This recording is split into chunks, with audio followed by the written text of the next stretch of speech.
Boa noite, amigos. Hoje falando sobre alguns aprendizados da semana bem relacionados com Terraform, GitLab e AWS. Eu já venho trabalhando com Terraform e AWS há um tempo, mas essa semana foi a primeira vez que eu trabalhei com GitLab, com as pipelines do GitLab. Então vou tentar destacar aqui os principais pontos de destaque e os principais aprendizados. Bom, antes de qualquer coisa eu queria introduzir um conceito que é importante, caso você não conheça, que são as credenciais da AWS. Basicamente, as três formas mais comuns de se obter credenciais na AWS são, primeiro, criando um user no IAM. IAM é o principal serviço de segurança quando a gente fala de acesso e permissões na AWS.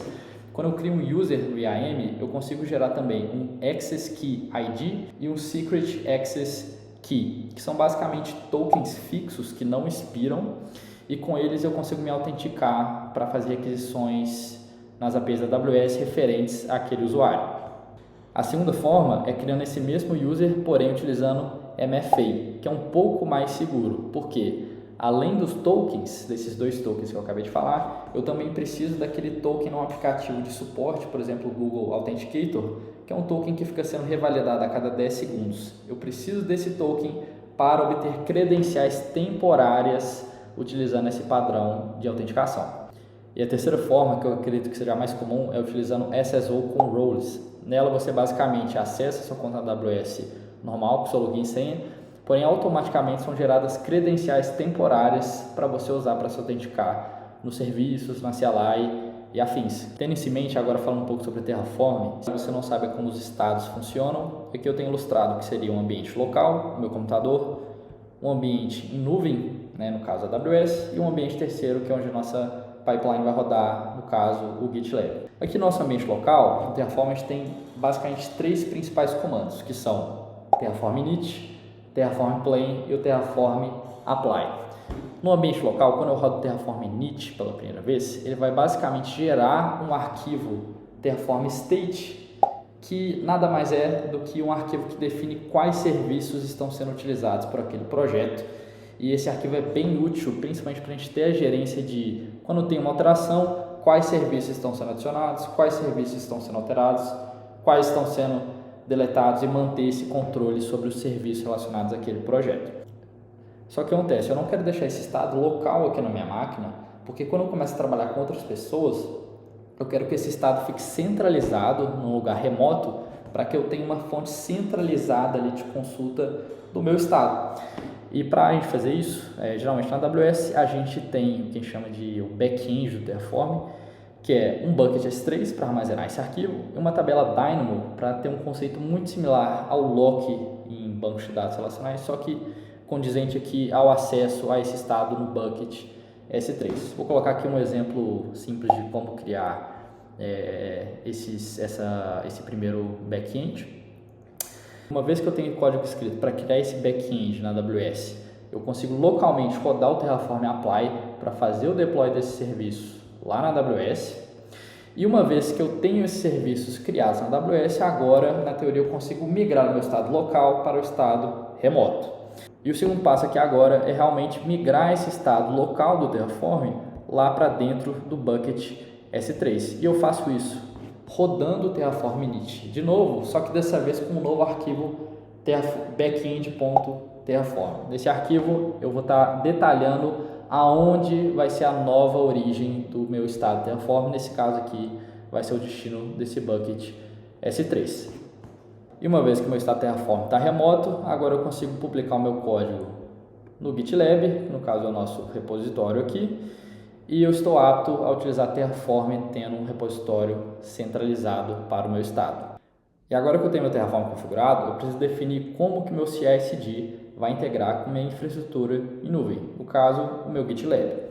Tem algumas formas de fazer isso. A primeira delas, utilizando o primeiro exemplo que eu dei em relação a credenciais da AWS, é criar um usuário para a minha pipeline, obter as credenciais fixas dela, as credenciais que não expiram, e injetar com variáveis de ambiente aqui no meu CI/CD, para quando ele for rodar o código Terraform, os comandos na CLI da AWS, ele simplesmente vai pegar os códigos fixos e vai estar autenticado a executar as alterações lá dentro da AWS. Essa opção não é a mais recomendada em termos de segurança, porque o token ele é fixo, ele não expira, então se por acaso esse token for vazado, nós temos um problema de segurança grave ali. A segunda opção, que é a mais utilizada, é utilizando o OpenID Connect. Basicamente, o OpenID Connect ele trabalha muito similar com as roles SSO, porém ele é específico para Identity Providers, no caso, aplicações terceiras que vão se comunicar com a AWS. E a grande vantagem de usar o IDC em relação às credenciais fixas é que as credenciais sempre estão sendo renovadas e elas têm expiração, então não tem esse mesmo risco de tokens serem vazados e expor riscos da infraestrutura. De forma geral, para usar o OpenID na AWS com o GitLab, você primeiro precisa criar um Identity Provider, o IAM, que é onde você vai referenciar qual é o Identity Provider que você vai estar trabalhando, nesse caso, o próprio GitLab. Segundo, você precisa criar uma role com uma action de Assume Role with Web Identity. E lá você vai especificar exatamente qual é a conta que você vai usar naquele Identity Provider. No caso ali do GitLab é onde você vai definir, você vai estar definindo ali o seu namespace, a pasta do seu projeto, você consegue colocar uma permissão mais granular, até no nível de branch, que você vai dar permissão para aquela role ser utilizada. Uma vez com essa role criada, a gente precisa pegar o ARN dessa role, que é o URL da AWS frente àquela role. A gente vai definir ela com a variável de ambiente lá na nossa pipeline no GitLab, com a ARN da role adicionado como variável de ambiente lá na pipeline. Agora indo para o nível de script, a gente precisa gerar um token JWT do próprio provedor e logo abaixo a gente precisa pegar as credenciais da AWS. A gente faz isso utilizando AWS STS Assume Role with Web Identity, que basicamente a gente vai passar como parâmetro o role ARN que a gente acabou de citar e também o token gerado. Com isso a AWS vai receber essa requisição que está pedindo por credenciais, ela vai pegar esse token que foi enviado, vai verificar qual é o Identity Provider, qual é o domínio desse Identity Provider que eu preciso validar esse token, vai chamar uma rota, que geralmente é o well-known, para validar o próprio JWT.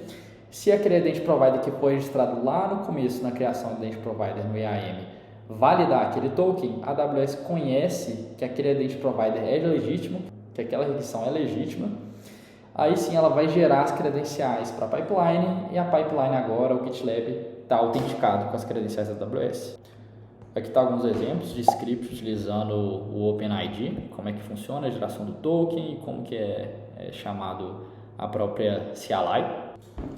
E agora um ponto extra que aconteceu no projeto, eu comecei implementando o OpenID do GitLab com a AWS, porém não estava funcionando a parte de obter as credenciais na AWS. E depois de investigar um pouco, eu descobri que, na verdade, o GitLab da aplicação estava sendo hospedado dentro de uma VPN.